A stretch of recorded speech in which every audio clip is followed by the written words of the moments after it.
ترکوں کا شجرہ سمجھنے کے لیے ہمیں حضرت نوح علیہ السلام پہ جانا پڑے گا، جن کی پوری قوم اللہ کی طرف سے ایک عظیم سیلاب میں تباہ ہو چکی تھی، تو انہوں نے اپنے تینوں بیٹوں کو زمین کو آباد کرنے کے لیے مختلف جگہوں پہ بھیجا۔ حام کو افریقہ، سام کو ایران اور یافیس کو موجودہ رشیا کے دریائے وولگا اور یاک کے کنارے بھیجا۔ حضرت یافیس کے 8 بیٹے تھے۔ جب حضرت یافیس کی موت کا وقت نزدیک آیا تو انہوں نے اپنے سب سے بڑے بیٹے ترک کو اپنا جانشین مقرر کر دیا۔ اس کے ساتھ ساتھ اپنے دوسرے بیٹوں کو یہ وصیت بھی کی کہ وہ ان کے بعد اپنے بڑے بھائی کو یعنی ترک کو حاکم تسلیم کر لیں۔ ترک قیادت سنبھالنے کے بعد اپنے لوگوں کے ساتھ موجودہ کرغیزستان کے علاقے میں آباد ہوا۔ ترک کے نام سے ہی حضرت یافیس کی تمام اولاد کا نام منسوب کر کے ترک رکھا گیا، اور پوری دنیا میں بسنے والی ترک نسل انہی کے نام سے جانی جاتی ہے، یعنی ترکوں کا شجرہ ترک سے یافیس اور پھر حضرت نوح علیہ السلام سے جا ملتا ہے۔ ترک کے 4 بیٹے تھے اور ان کے بعد ان کا سب سے بڑا بیٹا توتک ان کا جانشین بنا۔ توتک سے 3 نسلیں آگے النجا خان آتا ہے، جس کے 2 جڑواں بیٹے منگول اور تاتار تھے، جنہوں نے اپنی باپ کی سلطنت کو 2 حصوں میں تقسیم کر لیا، جس کے بعد ترکوں کے 2 قبیلے منگول اور تاتاری وجود میں آئے۔ ویورز، ارطغرل غازی کی نسل النجا خان کے بڑے بیٹے منگول سے چلی، اسی وجہ سے کچھ مورخ چنگیز خان کو بھی ترکوں کی نسل سے ہی مانتے ہیں۔ منگول کے 4 بیٹے تھے، جن کے نام کر خان، اور خان، کارا خان اور کور خان تھا۔ ترک نسل کارا خان تک پہنچ کے اللہ اور دین کو مکمل طور پہ بھلا چکی تھی اور اسلام چھوڑ چکی تھی۔ انہی وقتوں میں کارا خان کے ہاں ایک بچہ پیدا ہوا، جس کا نام اوغوز خان رکھا گیا۔ اس بچے نے بہت چھوٹی عمر میں اپنی ماں کو اسلام لانے پہ قائل کیا، تاہم اس کی ماں اللہ کی وحدانیت پہ ایمان لے آئی۔ جوانی کی عمر تک پہنچ کے اوغوز خان نے کئی جنگیں کی اور موجودہ دور کے سینٹرل ایشیا، مڈل ایسٹ، ترکی، منگولیا اور جنوبی رشیا کے کئی علاقے فتح کر لیے۔ اپنی زندگی کے درمیانی سالوں میں اسے 2 عورتوں سے پیار ہو گیا، اور ان دونوں عورتوں سے ہی اس نے شادی کر لی۔ اوغوز خان کی ان دونوں بیویوں سے 3 بیٹے تھے۔ پہلی بیوی اوجوکلار سے گو خان، داغ خان اور دانیز خان تھے، جبکہ دوسری بیوی بوزوکلار سے گن خان، آئے خان اور یلدیز خان تھے۔ اوغوز خان کے ان 6 بیٹوں سے آگے 24 بیٹے تھے، یعنی اوغوز خان کے 24 پوتے تھے۔ اوغوز خان کے یہ 24 پوتے 24 ترکش قبیلوں کی بنیاد بنے، جو کہ ترکستان کی اوغوز یگو اسٹیٹ میں بستے تھے۔ ان 24 قبیلوں نے ایک قبائلی اتحاد بنایا ہوا تھا، اور اس اتحاد کو یہ لوگ اپنے دادا اوغوز خان کے نام سے منسوب کر کے اوگوسین یا اوغوز لار کہا کرتے تھے۔ ویورز، جیسا کہ آپ چارٹ پہ دیکھ سکتے ہیں کہ اوغوز خان کے ہر پوتے نے ایک قبیلے کی بنیاد رکھی، اور یہی 24 قبیلے مستقبل میں مختلف اسلامی ریاستوں کی بنیاد بنے، جیسا کہ کائی قبیلہ عثمانی اور کنیک قبیلہ سلجوق سلطنت کی بنیاد تھی۔ ویورز، ارطغرل غازی کا شجرہ اوغوز خان اور اس کی دوسری بیوی بوزوکلار کے سب سے بڑے بیٹے گن خان سے چلتا ہے۔ گن خان کے 4 بیٹے تھے، جن کے نام کائی خان، بایات، الکاولی اور کاراولی تھے۔ کائی خان نے کائی قبیلے کی بنیاد رکھی تھی، اور یوں کائی قبیلے کا شجرہ گن خان کے سب سے بڑے بیٹے کائی خان سے جا ملتا ہے۔ کائی قبیلہ طاقت کے لحاظ سے ان 24 قبیلوں میں دوسرے نمبر پہ تھا۔ کائی لفظ کا مطلب طاقت اور ہمت کے ہیں۔ اس قبیلے کا نشان 2 تیر اور ان کے درمیان ایک کمان پر مشتمل تھا۔ گن خان کے بعد کائی خان کو یگو اسٹیٹ کا بادشاہ منتخب کیا گیا، جس نے تقریباً 50 سال تک حکمرانی کی اور 90 سال کی عمر میں وفات پائی۔ کائی خان کے بعد اس کا بیٹا تورمیش آتا ہے، جس نے 100 سال سے بھی زیادہ عمر پائی اور حضرت موسیٰ علیہ السلام کا زمانہ دیکھا اور اسی زمانے میں وفات پائی۔ تورمیش کے بعد بھائی تیمور اور پھر بوزلو خان آتے ہیں۔ بزلوہان نے اپنے آس پاس کے کئی علاقے فتح کیے اور حضرت داؤد علیہ السلام کے دین پہ ایمان لے آیا اور اس کے بعد اپنی ساری زندگی اس مذہب کی تبلیغ میں صرف کر دی۔ بزلوہان کے بعد اس کا بیٹا کرکولو آتا ہے جو حضرت سلیمان علیہ السلام پہ ایمان لایا تھا اور 120 برس کی عمر میں وفات پائی۔ اس نے اپنے بیٹے کا نام حضرت سلیمان علیہ السلام کے نام پر سلیمان شاہ رکھا تھا۔ سلیمان شاہ انتہائی نیک اور دیندار انسان تھا۔ وہ اپنے دور کا بہت مشہور سردار تھا اور اسی وجہ سے ہندوستان کے ایک راجا نے اس سے متاثر ہوتے ہوئے اسے ہاتھیوں کا ایک تحفہ بھیجا تھا۔ سلیمان شاہ سے 20 پشتیں آگے آیا جائے تو یاسو نامی شخص آتا ہے۔ یاسو نے ایک رات ایک خواب دیکھا کہ عرب کی طرف سے ایک چاند اور سورج پوری آب و تاب سے چمک رہے تھے اور ان کی روشنی اس تک پہنچ رہی تھی۔ اس خواب کے کچھ ہی عرصے بعد مکہ میں نبی پاک صلی اللہ علیہ وآلہ وسلم کی نبوت کی خبر پھیل گئی۔ یاسو نے جب یہ سنا تو اس نے مسلمان ہونے کا اعلان کر دیا۔ اس نے قربانی کی اور اللہ کے راستے میں دے دی۔ اس کی وفات کے بعد کاراہان نے اپنے والد کی جگہ سنبھالی۔ کاراہان کے بعد اس کا بیٹا توروق تخت نشین ہوا۔ توروق نے دین کے فروغ کے لیے بہت کوششیں کی اور حضرت عثمان رضی اللہ تعالیٰ عنہ کے زمانے میں وفات پائی۔ ویورز، ارطغرل غازی کی پشتوں میں اس کے بعد توروق کا بیٹا آئیکوتلوب آتا ہے۔ آئیکوتلوب کا ایک وزیر تھا جسے اورگیج کہا جاتا تھا اور جس کے پاس سارے حکومتی اختیارات ہوا کرتے تھے۔ یہ وہی دور تھا جب حضرت عثمان غنی رضی اللہ تعالیٰ عنہ کی شہادت ہوئی۔ حضرت عثمان کی شہادت کے بعد جب حضرت علی خلیفہ بنے تو آئیکوتلوب نے اورگیج کو ان کے پاس بھیجا اور ان سے بیعت کر لی۔ آئیکوتلوب 20 سال تک حکمرانی کرنے کے بعد بنو امیہ کے دور میں وفات پا گیا۔ آئیکوتلوب کے بعد اس کا بیٹا چمندار آتا ہے جس نے حضرت عمر بن عبدالعزیز کے زمانے میں ترکوں پہ حکومت کی۔ اس کے بعد یسار اور پھر اس کا بیٹا توق تیمور آتا ہے جس نے مامون الرشید کا زمانہ پایا اور تقریباً 56 سال تک ترکوں پہ حکومت کی۔ توق تیمور کے بعد اس کا بیٹا سنگور آتا ہے جس نے قریباً 30 سال تک ترکوں پہ حکومت کی۔ سنگور کے بعد اس کا بیٹا کارابطور آتا ہے۔ کارابطور کا ایک بیٹا پیدا ہوا جس کا نام سلجوق کے پوتے کے نام پہ تغرل رکھا گیا، جو کہ اپنی جوانی میں سلجوق سلطنت میں اہم عہدوں پہ فائز رہا۔ سلجوق سلطان تغرل بیگ کی طرف سے عباسی سلطنت میں سفیر کے طور پہ بھی کام کرتا رہا۔ اس کے ساتھ ساتھ تغرل بیگ نے اسے مرو شہر کے قریب ایک چھوٹے سے علاقے مہان کا حکمران بنا دیا، جو اپنے قبیلے سمیت وہاں آباد ہوا اور مہان کے شہر میں ہی وفات پائی۔ تغرل کے بعد اس کا بیٹا تیمور آتا ہے جو کہ خوارزمی سلطنت میں سفیر کے طور پہ خدمات دیتا رہا۔ اپنی آخری عمر میں مہان آیا اور اسی شہر میں وفات پا گیا۔ ویورز، تیمور کے بعد اس کا بیٹا کیزل بگا آتا ہے جو کہ مرو میں پیدا ہوا اور جوان ہونے پہ موجودہ ایران کے علاقے ہمدان میں سلجوقی دربار سے وابستہ رہا اور جہاں سے سلطان کے فرمان پر مرو کا حاکم بنا دیا گیا۔ ویورز، کیزل بوگا کے بعد اس کا جانثار کایا الب بنا جس کا مطلب ہے ایک بہادر چٹان۔ کایا الب ارطغرل غازی کا دادا تھا۔ عثمانی روایات کے مطابق ارطغرل غازی کے والد کو لے کے کافی اختلاف پایا جاتا ہے۔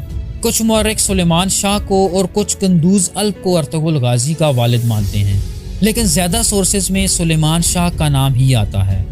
سلیمان شاہ نے سن 1214 میں کائی قبیلے کی قیادت سنبھالی اور منگولوں کی تباہ کاریوں سے بچنے کے لیے کائی قبیلے کے لوگ سلیمان شاہ کی قیادت میں مختلف مقامات پہ ہجرت کرتے رہے۔ سن 1236 میں سلیمان شاہ کا انتقال ہو گیا۔ سلیمان شاہ کے بعد ارطغرل غازی نے ان کی جگہ سنبھال لی۔ ارطغرل غازی نے کائی قبیلے کی عزت اور وقار کو آسمان کی بلندیوں تک پہنچا دیا اور ایک خالص اسلامی مجاہد کے طور پہ زندگی گزاری۔ ارطغرل غازی کی بیوی حلیمہ خاتون تھی اور ان سے ارطغرل غازی کے 3 بیٹے تھے جن کے نام عثمان غازی، ساوسی بے اور گندوز الب تھا۔ ویورز، ارطغرل غازی نے اپنی زندگی میں ایک عظیم اسلامی سلطنت بنانے کی راہ ہموار کر دی تھی۔ ارطغرل غازی کی وفات کے بعد ان کے سب سے چہیتے بیٹے عثمان غازی نے ان کی جگہ سنبھالی۔ جنہیں اپنے والد کی طرف سے سوغوت کا شہر وراثت میں ملا۔ چونکہ عثمان غازی نے ایک عظیم عثمانی سلطنت کا خواب دیکھ رکھا تھا تو وہ سکون سے بیٹھنے والے نہ تھے۔ انہوں نے پڑوس کی طاقتور بازنطینی سلطنت پہ حملوں کا آغاز کیا اور بہت کم عرصے میں بلیجک یعنی شہر انیگول اور کئی دوسرے بازنطینی علاقوں پہ قبضہ کر لیا۔ سن 1299 میں عثمان غازی نے تمام فتح کیے گئے علاقوں پہ اپنی عثمانی سلطنت کی بنیاد رکھ دی، جس نے اگلی 6 صدیوں تک 3 براعظموں پہ حکومت کرنی تھی۔ ان کی 2 بیویوں ملہون خاتون اور رابعہ بالا خاتون سے 8 بیٹے اور 1 بیٹی تھیں، اور ان کی وفات کے بعد ان کے بیٹے اورحان غازی تخت نشین ہوئے، جنہوں نے بازنطینی سلطنت پہ حملے کرنا جاری رکھا۔ مورخین لکھتے ہیں کہ اورحان غازی پہلے عثمانی سلطان تھے جنہوں نے یورپ کی طرف فتوحات کا آغاز کیا۔ انہوں نے ایک بازنطینی شہزادی تھیوڈورا سے شادی کی جو بازنطینی شہنشاہ جان 4 کی بیٹی تھی۔ ان کے علاوہ ان کی دوسری شادی نیلوفر خاتون سے ہوئی جو اورحان غازی کے جانشین اور اگلے سلطان مراد اول کی والدہ تھیں۔ مراد اول نے سلطنت کو یورپ کی طرف مزید پھیلایا اور بلکان کا زیادہ تر علاقہ عثمانی سلطنت میں شامل کرنے میں کامیاب ہو گئے۔ انہوں نے سلطنت کو 2 صوبوں میں تقسیم کر دیا تھا، ایک صوبہ ایشیا میں اناطولیہ جبکہ دوسرا یورپ میں بلکان کا علاقہ تھا۔ لیکن سلطان مراد کوسوو کی جنگ میں سربینز کے خلاف لڑتے ہوئے شہید ہو گئے۔ مراد اول کے 5 بیٹے اور 4 بیٹیاں تھیں اور ان کی شہادت کے بعد ان کے بیٹے بایزید اول نے سلطنت کی بھاگ دوڑ سنبھالی۔ ویورز، ہر عثمانی سلطان کی یہ خواہش ہوتی کہ قسطنطنیہ یا کانسٹینٹینوپول فتح کیا جائے۔ بایزید نے یہی خواہش دل میں لیے سن 1394 میں قسطنطنیہ کا محاصرہ کیا، لیکن وہ اس محاصرے میں ناکام رہے۔ تاہم وہ صلیبیوں کے خلاف کئی محاذوں پہ بہت کامیابی سے لڑتے رہے، لیکن پھر ان کے ساتھ وہ ہوا جو 36 عثمانی سلاطین میں کسی کے ساتھ نہ ہوا۔ انہیں انقرہ کی جنگ میں امیر تیمور سے بری طرح شکست ہوئی، اور یہی نہیں بلکہ امیر تیمور نے انہیں قید بھی کر لیا، اور اسی قید کے دوران ان کا انتقال ہو گیا۔ ان کی وفات کے بعد ان کے 5 بیٹوں میں اقتدار کے لیے خانہ جنگی شروع ہو گئی جو تقریباً 10 سال تک جاری رہی، جس کے بعد ان کے بیٹے محمد اول تخت پہ بیٹھنے میں کامیاب ہو گئے۔ سلطان محمد اپنی پوری زندگی سلطنت کو اکٹھا کرنے میں جٹے رہے۔ انہوں نے ایشیا اور یورپ دونوں طرف عثمانی رٹ کو دوبارہ بحال کیا۔ یہی وجہ تھی کہ انہیں محمد دی ریسٹورر کے نام سے بھی جانا جاتا ہے۔ محمد اول کے بعد ان کے بیٹے مراد ثانی بھی سلطنت کو اکٹھا کرنے میں جٹے رہے۔ ان کے دور حکومت میں سلطنت میں تجارت اور اقتصادی ترقی میں خاطر خواہ اضافہ ہوا، اور سلطنت میں پھر سے دولت کی آمد و رفت شروع ہو گئی۔ ان کے بیٹے یوسف عادل شاہ کے بارے میں کچھ تاریخ دان یہ دعویٰ کرتے ہیں کہ انہوں نے 15ویں صدی عیسوی میں برصغیر کی طرف ہجرت کی اور یہاں اپنی عادل شاہی سلطنت کی بنیاد رکھی۔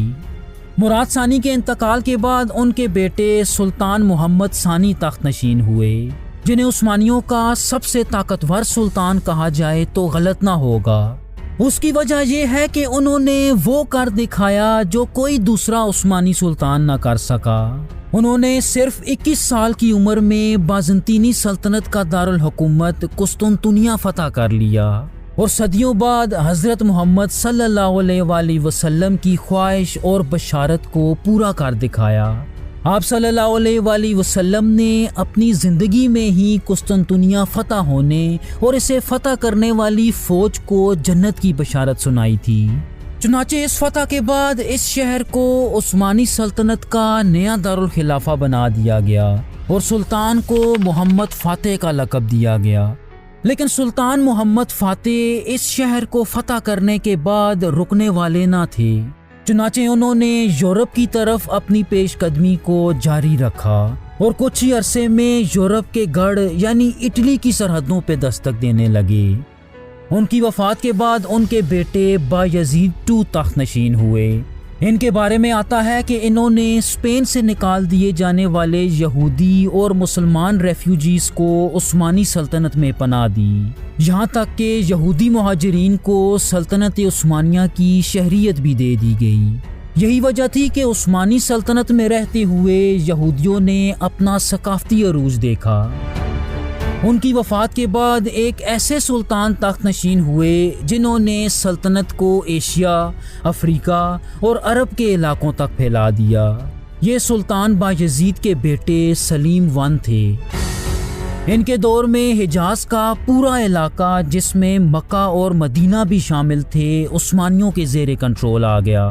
مصر میں عباسی خلفاء کی طاقت بالکل ختم ہو چکی تھی، چنانچہ سلطان سلیم عباسیوں سے خلافت یعنی مسلمانوں کی سربراہی لینے میں بھی کامیاب ہو گئے۔ تو یوں تاریخ میں پہلی بار خلافت عربوں سے ترکوں میں منتقل ہو گئی اور سلطان سلیم پہلے عثمانی خلیفہ بن کے سامنے آئے۔ ان کی موت کے بعد ان کے بیٹے سلطان سلیمان I یا سلیمان دی میگنیفیسنٹ تخت نشین ہوئے، جنہیں عثمانیوں کا سب سے طویل عرصہ حکومت کرنے والا سلطان مانا جاتا ہے، جو تقریباً 46 سال تک تخت پہ بیٹھے رہے۔ ان کے دور میں سلطنت عثمانیہ اپنے عروج پہ پہنچ چکی تھی اور 3 براعظموں تک پھیل گئی، جس کے سامنے دنیا کی کوئی طاقت ٹک نہ پاتی۔ سلطان سلیمان کو اپنے حرم سے ایک عورت رخسلانہ یا حرم سلطان سے پیار ہو گیا۔ انہوں نے ایک طرح سے تمام عثمانی روایات کو توڑتے ہوئے حرم سلطان سے شادی کی، جو بعد میں سلطنت کی طاقتور ترین خاتون بن کے سامنے آئیں۔ اور یہاں یہ بھی آپ کو بتاتے چلے کہ حرم سلطان سے ہی عثمانیوں کی سلطنت آف وومن کے دور کا آغاز ہوتا ہے، جو سن 1656 تک جاری رہا۔ اس دور میں عثمانی سلاطین کی بیویوں اور ماؤں کا سیاست پہ بہت گہرا اثر و رسوخ رہتا۔ اس کے علاوہ سلطان کو اپنے بیٹے مصطفیٰ کو قتل کرنے کے لیے بھی جانا جاتا ہے۔ جہاں تک سلطان کی بیٹی مہرمہ کی بات ہے تو اس نے عثمانی تاریخ کے مشہور ترین گرینڈ وزیر رستم پاشا سے شادی کی۔ سلطان سلیمان کے بعد ان کے بیٹے سلیم II تخت نشین ہوئے، جو کہ حرم سلطان کے بیٹے تھے، لیکن ان کے دور میں ان کی بیوی نور بانو سلطان اور ان کے گرینڈ وزیر محمد سوکولو زیادہ تر ریاستی سرگرمیوں کو کنٹرول کر رہے تھے۔ اس کے علاوہ ان کی بیٹی اسمیحہ سلطان کی شادی گرینڈ وزیر محمد پاشا سے ہوئی۔ سلطان سلیم کے بعد ان کے بیٹے سلطان مراد III تخت نشین ہوئے۔ ان کے ایشیا، یورپ اور افریقہ کا زیادہ تر علاقہ کنٹرول کر رہے تھے، یہاں تک کہ اب عثمانی سلطنت کی سرحدیں دور دراز مغرب میں موروکو تک پہنچ چکی تھیں۔ لیکن ان کے دور کو عثمانیوں کا ٹرننگ پوائنٹ بھی کہا جاتا ہے، کیونکہ اب عثمانیوں کو بہت سی اندرونی اور بیرونی مشکلات کا سامنا بھی تھا۔ ان کے بعد ان کے بیٹے محمد III تخت نشین ہوئے۔ ان کے بارے میں یہ مشہور ہے کہ انہوں نے تخت پہ بیٹھنے کے لیے اپنے 19 بھائیوں کو قتل کیا۔ اس کے علاوہ انہوں نے عثمانی تاریخ میں پہلی دفعہ برطانیہ کے ساتھ تعلقات استوار کیے۔ اگلے اہم سلطان احمد I تھے، جنہوں نے موجودہ ترکی کی بلیو ماسک بھی بنوائی تھی۔ ویورز، اس پوائنٹ تک ہم دیکھ سکتے ہیں کہ عثمانی سلطنت میں تخت کی منتقلی بہت آسانی سے باپ سے بیٹے میں ہو رہی تھی۔ اس کی خاص وجہ یہ تھی کہ ہر سلطان کی موت کے بعد اس کے بیٹوں میں ایک خانہ جنگی ہوتی۔ جو بیٹا اس خانہ جنگی میں کامیاب ہو جاتا وہ تخت پہ بیٹھ جاتا اور تخت کے باقی امیدواروں کو قتل کر دیتا۔ سلطان احمد نے تخت پہ بیٹھتے ہی عثمانی خاندان کا یہ رواج ختم کر دیا۔ ان کے دور میں پہلی دفعہ ایک عثمانی خاتون کوسیم سلطان سلطنت کی ایک طاقتور خاتون بن کے سامنے آئیں، جنہوں نے عثمانیوں کے لیے بہت اہم فیصلے بھی کیے۔ سلطان احمد کے بعد ان کے بھائی مصطفیٰ I سلطنت کے اگلے سلطان بنے۔ اس دور میں کچھ یوں محسوس ہوتا ہے کہ وہ پرانا رواج کہ جس میں تخت کے تمام امیدواروں کو قتل کر دیا جاتا، وہ سلطنت کی بقا کے لیے کیوں ضروری تھا، چونکہ اب وہ رواج ختم ہو چکا تھا اور سلطان احمد کے سارے بیٹے بھی زندہ تھے۔ چنانچہ سلطان احمد کے بیٹے عثمان II نے سلطان مصطفیٰ کے خلاف بغاوت کرتے ہوئے انہیں قتل کر دیا اور خود تخت پہ بیٹھ گیا، لیکن عثمان II کو اپنے ہی جینیسریز نے قتل کر دیا۔ اس کے بعد سلطان احمد کے 2 اور بیٹے باری باری تخت پہ بیٹھے۔ پہلے مراد IV تخت پہ بیٹھے جو تخت پوشی کے وقت محض 11 سال کے تھے۔ چنانچہ ان کے دور میں سلطنت کے سارے فیصلے ان کی والدہ قسیم سلطان کیا کرتی۔ ویورز، قسیم سلطان کو عثمانی سلطنت آف وومن کی انتہائی اہم شخصیت مانا جاتا ہے۔ سلطان مراد IV کے بعد ان کے بھائی ابراہیم تخت نشین ہوئے جو دماغی طور پہ ٹھیک نہ تھے، چنانچہ ان کے دور میں بھی قسیم ہی انڈائریکٹلی حکومت کر رہی تھیں۔ جب سلطان ابراہیم نے قسیم کے خلاف بغاوت کرنے کی سوچی تو قسیم نے انہیں قتل کرا دیا۔ ابراہیم کے بعد ان کے بیٹے محمد IV صرف 6 سال کی عمر میں تخت نشین ہوئے، لیکن یہ سلطان بھی سلطنت چلانے کے لیے قسیم پہ ہی انحصار کیا کرتے۔ جب حکومت میں قسیم سلطان کی مداخلت حد سے زیادہ بڑھ گئی تو سلطان کی ماں توران شاہ بھی میدان میں آ گئیں اور انہوں نے قسیم کو قتل کرا دیا۔ ویورز، یہ وہ دور تھا کہ جب سلطنت مکمل طور پہ زوال کا شکار تھی۔ عثمانی فوج کئی محاذوں پہ جنگیں بھی ہار رہی تھی اور آہستہ آہستہ اپنے علاقے بھی کھو رہی تھی۔ اس کے بعد سلطان محمد IV کی نسل سے کئی سلطان تھوڑے تھوڑے وقتوں کے لیے تخت پہ بیٹھے، لیکن ان میں سے اکثر کو سلطنت چلانے کا زیادہ پتہ نہ تھا۔ چنانچہ ہم سلطان عبدالحمید I کے دور میں آتے ہیں، جنہوں نے سلطنت کو سنبھالنے کی ہر ممکن کوشش کی، لیکن سلطنت اس وقت اتنی کمزور ہو چکی تھی کہ خزانے میں فوج کی تنخواہ دینے کے پیسے بھی نہ تھے۔ یہ وہ دور تھا کہ جب شیر میسور ٹیپو سلطان نے انگریزوں کے خلاف سلطان سے مدد مانگی، لیکن چونکہ عثمانی خلافت اس وقت خود لڑکھڑا رہی تھی تو سلطان نے مدد سے انکار کر دیا۔ ان کی وفات کے بعد ان کے بھتیجے سلیم III تخت نشین ہوئے، جنہیں کافی باصلاحیت سلطان سمجھا جاتا تھا اور ان سے بہت امید بھی کی جا رہی تھی کہ یہ سلطنت کی تقدیر بدل دیں گے، تاہم انہیں ایک سازش کے ذریعے جینیسریز کے ہاتھوں قتل کرا دیا گیا۔ ویورز، یہاں دلچسپ بات یہ ہے کہ سلطان سلیم III کے قتل کے وقت عثمانی خاندان کے صرف 2 مرد ہی زندہ بچے تھے۔ یہ دونوں سلطان عبدالحمید کے بیٹے مصطفیٰ IV اور محمود II تھے جو باری باری تخت پہ بیٹھے۔ سلطان محمود II نے اپنے دور میں سلطنت کے طور طریقوں میں بہت زیادہ اصلاحات کیں، یہاں تک کہ سلطان اور حکومتی لوگوں کے کپڑے تک تبدیل کر دیے گئے۔ انہی کے دور میں عثمانی سلطنت اور آل سعود پہلی دفعہ آمنے سامنے آئے کہ جب آل سعود کی پہلی سعودی اسٹیٹ نے مکہ اور مدینہ پہ قبضہ کر لیا، جس کے نتیجے میں سلطان نے آل سعود کو کچلتے ہوئے دونوں مقدس مقامات سے سعودیوں کو نکال دیا۔ اور ویورز، اسی دور سے عربوں اور عثمانیوں کے درمیان دشمنی کا آغاز ہوتا ہے۔ ان کی وفات کے بعد عثمانی سلطنت 2 سمتوں میں تقسیم ہو گئی، اور یہ 2 سمتیں سلطان محمود II کے 2 بیٹے سلطان عبدالمجید I اور سلطان عبدالعزیز تھے۔ چنانچہ اگلے آنے والے سلطان سلطنت میں اٹھنے والی بغاوتوں اور دشمن سازشوں کے خلاف ناکام رہے، لیکن ان میں ایک سلطان ایسے بھی تھے جو اندھیرے میں روشنی کی ایک کرن نظر آ رہے تھے۔ ان کا نام سلطان عبدالحمید II تھا، جنہیں عثمانی سلطنت کا آخری بااثر سلطان سمجھا جاتا ہے۔ ان کے دور میں سلطنت معاشی طور پہ دیوالیہ ہو چکی تھی اور عثمانی سلطنت کو اب یورپ کا ایک بیمار مرد کہا جانے لگا۔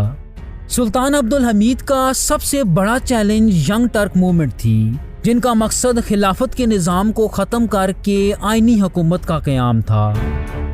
سلطان عبدالحمید نے یہودیوں کی طرف سے دی جانے والی کئی آفرز کو ٹھکرا دیا، جن سے عثمانی سلطنت کے سارے مسائل حل ہو جانے تھے، لیکن سن 1909 میں دشمن عناصر سلطان عبدالحمید کو معزول کر دینے میں کامیاب ہو گئے۔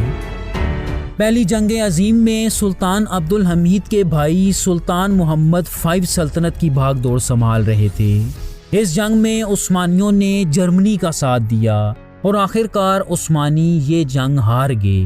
اس کے نتیجے میں اتحادی طاقتوں نے عثمانی سلطنت کو 15 سے زائد ملکوں میں تقسیم کر دیا اور سن 1922 میں مصطفیٰ کمال نے ریپبلک آف ترکی کی بنیاد رکھ دی۔ لیکن سلطنت کے خاتمے کے بعد بھی خلافت عبد المجید II تک جاری رہی اور اس آخری خلیفہ کو بھی سن 1924 میں ملک بدر کر دیا گیا، جس سے اسلامی خلافت کا بھی مکمل طور پہ خاتمہ کر دیا گیا۔ ویورز، موجودہ دور میں عثمانی خاندان کو عثمان اوغلو کے نام سے جانا جاتا ہے، جو آج دنیا کے مختلف حصوں میں پائے جاتے ہیں۔ اس خاندان کے موجودہ سربراہ ہارون عثمان ہیں، اور اگر عثمانی سلطنت آج موجود ہوتی تو یہی موجودہ سلطان اور خلیفہ ہوتے۔ ویورز، سلجوق سلاطین کی فیملی ٹری اوغوز خان سے کیسے چلتی ہے؟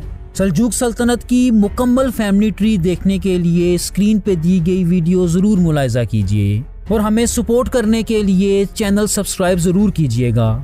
تھینک یو سو مچ۔ اللہ حافظ۔